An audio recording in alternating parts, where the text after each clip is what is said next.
Dear God No is what they should have said when they started making this movie. It's basically a biker gang meets Bigfoot.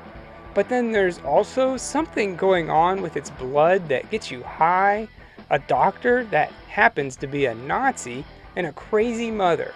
Oh, and lots and lots and lots of bloodshed.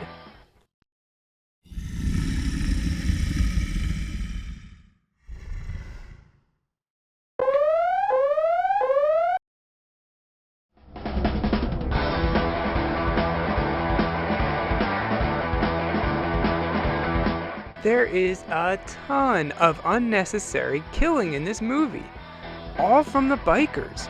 Bigfoot doesn't really come in until the last 10 minutes. Heck, even kids and nuns aren't spared from these guys. This is obviously shot to look like a 70s grindhouse movie, which in 2011, when Dear God No was made, was the new cool way to shoot a movie. Honestly, I'm glad that fad died out.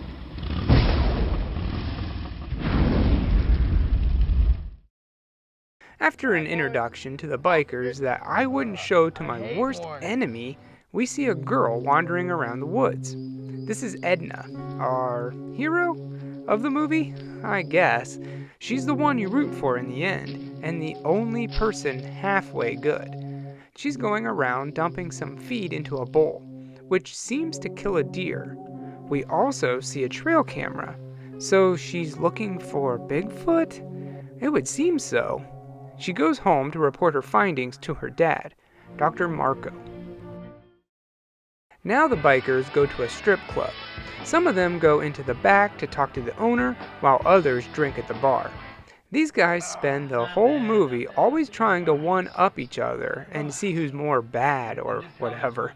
Here they drink some disgusting drinks, one being a mat shot, which is where you drink all the gross alcohol that pulls up on the mat. Ugh. In the back room, the owner yells at them for being a little too wild.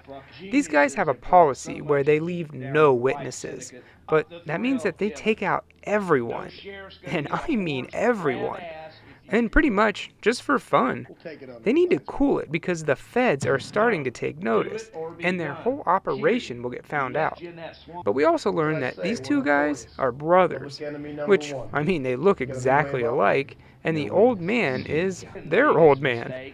After he yells at them and tells the brothers basically everything he's done for them he regrets, even down to conceiving them, they take out their anger and kill him, then go on a shooting spree in the bar. Now we meet the cops in charge of keeping the peace in this small town, and they're not doing a very good job. One of them eats a donut with hot sauce. Ugh, that's nasty. There's no way that could be any good.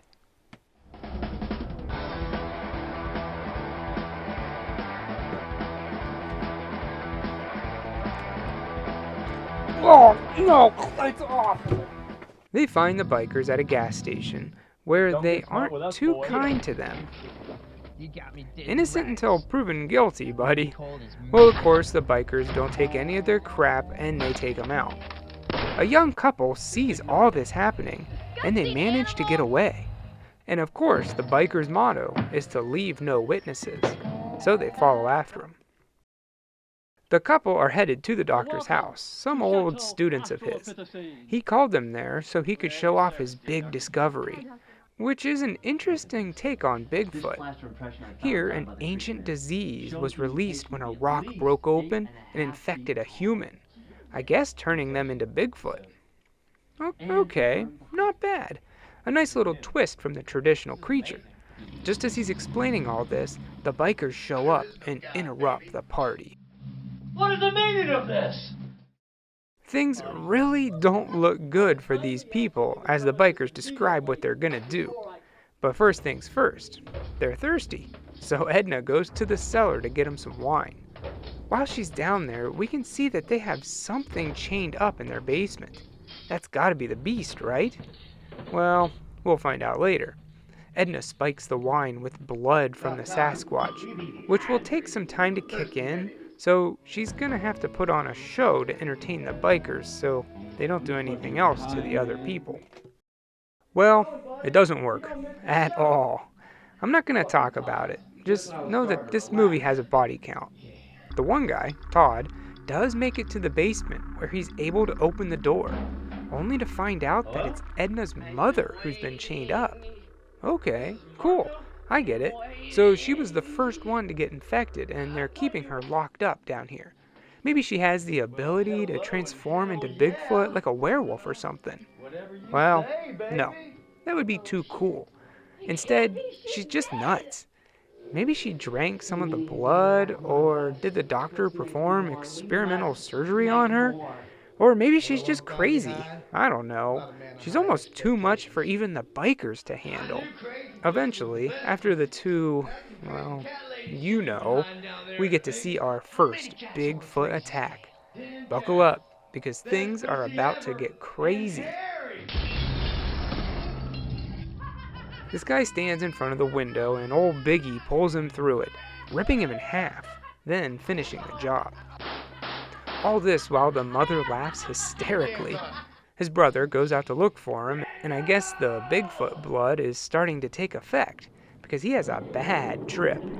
First some red balloons fall around him, and then he sees the doctor performing some weird experiments with his family, and they have a Bigfoot arm. I don't know what's going on here, and luckily, Bigfoot takes him out of his misery. Another guy goes to take a leak in the woods, and we know where this is going. Then Todd is killed. The doctor's killed, Edna kills her crazy mother, and the last biker lights the house on fire. Edna runs into the woods to a stream, and the biker chases her down. Eventually, she starts beating him up, and as soon as he goes to hit her, Bigfoot stops him. This is where we get our first good look at the beast. And I mean, it's not bad. Better than what I was expecting. The creature kills him, and then there's a moment where it looks like Bigfoot and Edna are friends. But nope, he lobs her head off and then smiles for the camera. And there you go. That was Dear God No. Do I recommend it? Dear God, no. You all know I watch a lot of this kind of crap.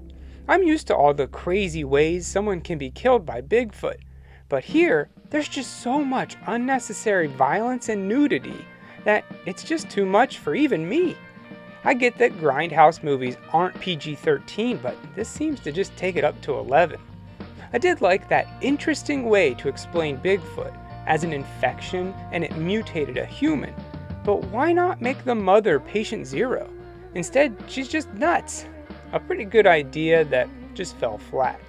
Bigfoot also looked pretty good for the few seconds we saw him. I like the red eyes. But you have to just sit through so much horrible stuff just to see a few good scenes. It's not worth it. Dear God No is too much for me. But if you're into this stuff, then you're one sick freak, and you might enjoy it. I give it 1 hot sauce on a donut. Ugh. Out of 4. Look, fellas, we didn't mean any harm. Just we can make you a to-go plate. Sit down!